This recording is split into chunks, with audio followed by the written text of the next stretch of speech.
دا یو ورور سوال کړی دی چې دا حدیث موږ تاسو نه اورېدلی دی د کتاب التوحید په شرح کې چې 80,000 خلک به جنت ته ننوځي بغیر د حساب او بغیر د عذابه. بیا د هغوی صفات په حدیث کې بیان شوي دي. یو پکې دی چې لا یسترقون، هغوی د چا نه دم نه غواړي. اوس سوال دا دی که چېرته د زمزم په اوبو باندې دم واچولی شي، لکه د زمزم اوبه دي او چا پې ذکر اذکار دعاګانې ووي او په دې چوف کړي، دا د زمزم د اوبه څکل آیا دا دې کې داخل دي چې دم غوښته دي؟ یعنی دا دم غوښته دي او که نه؟ الجواب، اول خو دغه مشهور حدیث دی د عبدالله بن عباس رضی الله عنهما، امام بخاري امام مسلم راوړی دی.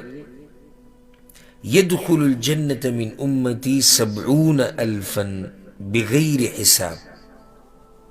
80,000 کسان به د دې امت جنت ته ننوځي بغیر د حساب نه. صحابه کرامو منځ کې به ډېرې خبرې وشوې. پیغمبر صلی الله علیه وسلم خو دا خبره وکړه؟ لا، صحابه کرامو ټوله شپه ناست وو چې دا به څوک یاره.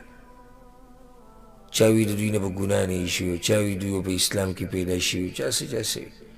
پیغمبر صلی الله علیه وسلم چې راووتو بیا یې ووایي هم الذین لا یسترقون، دا خلک دي چې د خلکو نه دم مطالبې نه کوي، ولا یتطیرون، بدفعلي نه کوي، وعلى ربهم یتوکلون، په خپل رب باندې توکل کوي. بل روایت کې راځي ولا یکتؤون، او داغونه نه لګوي. ګوره دم د چا نه نه غواړي، بدپالي نه کوي، داغ نه لګوي، دا ټول دلیل دی په دې باندې چې توحید مضبوط دی.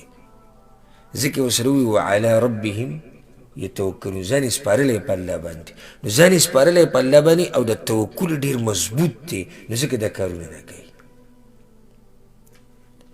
اوس را به شو د ورور دې سوال له، په کومو اوبو باندې چې دم واچولی شي، دا هم د دم اچولو یو طریقه ده. نو په دې دم په مسله کې دننه خو دا راله. اوس دا د زمزم د اوبه څکه آیا د دم غوښته دي؟ نو جواب بیا دا دی چې د دې دوه حالاته دي. یو حال دا دی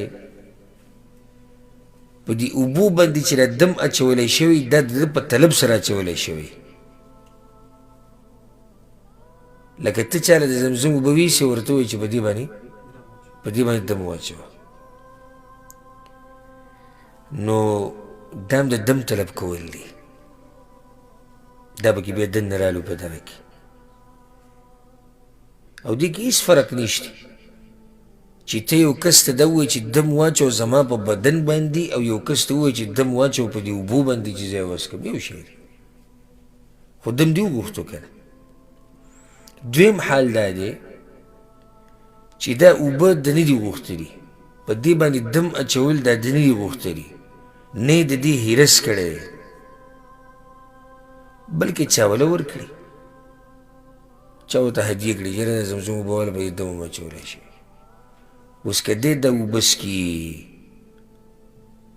نو د ده په باره کې موږ نشو ویلی چې استرقا دم غوښتی، نه د دم نه دی غوښتی،